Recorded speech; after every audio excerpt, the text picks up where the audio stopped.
You guys really seem to like that last glitch text video, so guess what? We're doing a sequel. I mean, we'll probably do multiple parts, but you get the idea. I was excited to revisit this show, and in this video I'll be reviewing episodes 5, 6, and 7 of Season 1. In case you don't have the episode list in front of you, that includes Castle Crawl, Alpha Leader, and Collection Quest. I've got a lot to say about these three, some good things, and some bad things. But we're getting ahead of myself. I need to finish editing this video because I seriously cannot take any more trailers coming out. Doesn't matter what comes out tonight, I will finish this video. Side note, I am tired. Case in point, my pajamas. Speaking of which, I hope you'll stick with me till the end because I have some updates for this channel, including my new subreddit. But enough rambling, let's get to the glitches.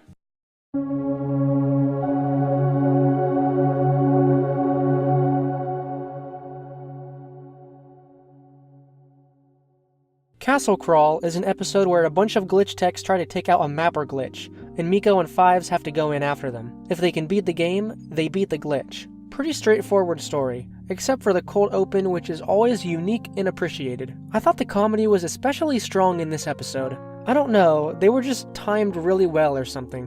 When Fives gets his first weapon and it's like an L-shaped sword, that just got me for some reason. And when they're in the van and Phil just straight up calls them tools and they're like, yeah, we're tools. Like, that was legitimately hilarious. This episode introduces the mapper glitch, and I haven't watched ahead of episode 7, but I'm hopeful that they bring back some of these glitches. Like, I love how each episode introduces a different kind of glitch, you know?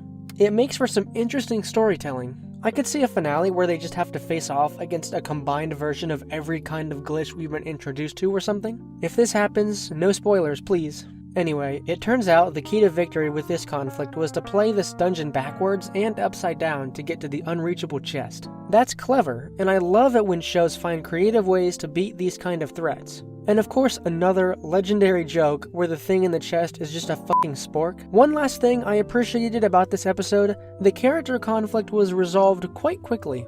Fives lied about his actually completing the game, and Miko sniffed it out like immediately. We got to watch her smug face when she figured it out on her own. It's like that scene in The Road to El Dorado where the chief knows they're not actually gods, and he's just like, you smug son of a bitch, I knew you lying. I'm gonna be honest, Alpha Leader is probably my least favorite episode so far. It's not bad or anything, I just feel like they took learning the lesson way too seriously. The story is that Mitch got quarantined, topical, so Fives gets to lead the mission. And like, I'm glad we're getting to meet new characters. But like I said in my Sonic 2 video, Fives is just pretending to be an asshole because he thinks it's, I don't know, beneficial?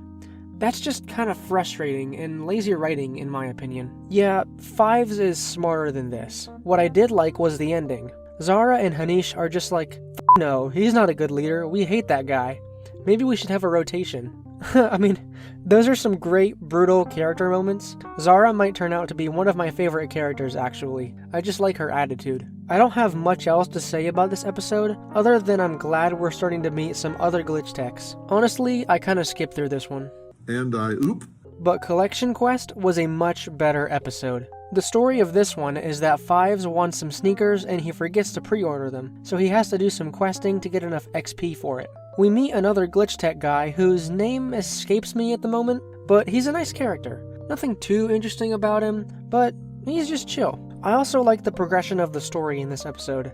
They start to find little clues, and this all leads up to the treasure room with a hidden boss. And even Miko's sister gets in on the action. That's some nice, rounded out storytelling and I can appreciate it. And maybe I'm biased towards cats, but I love the design of the hidden boss. It's a creative kind of boss level too, mixing in some Tetris with some Galaga. So yeah, this episode was my favorite of the three that I'm reviewing this time.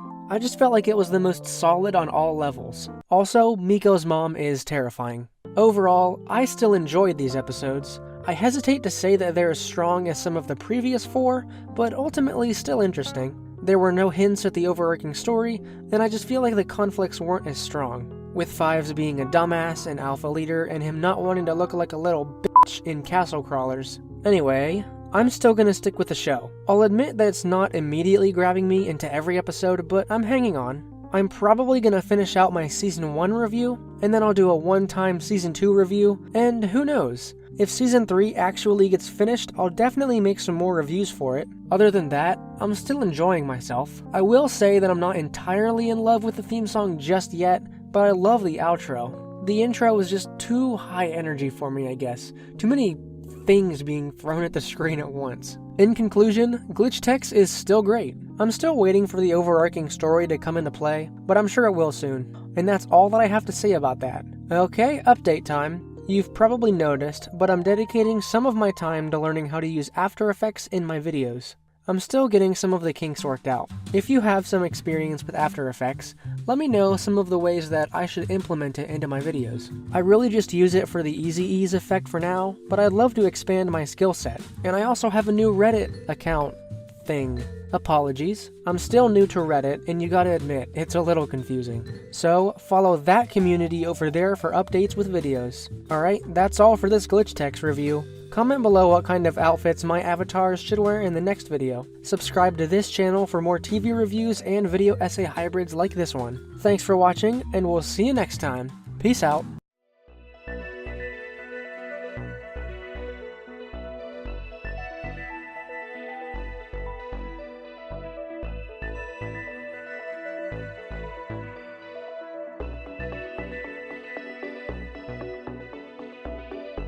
And I oop.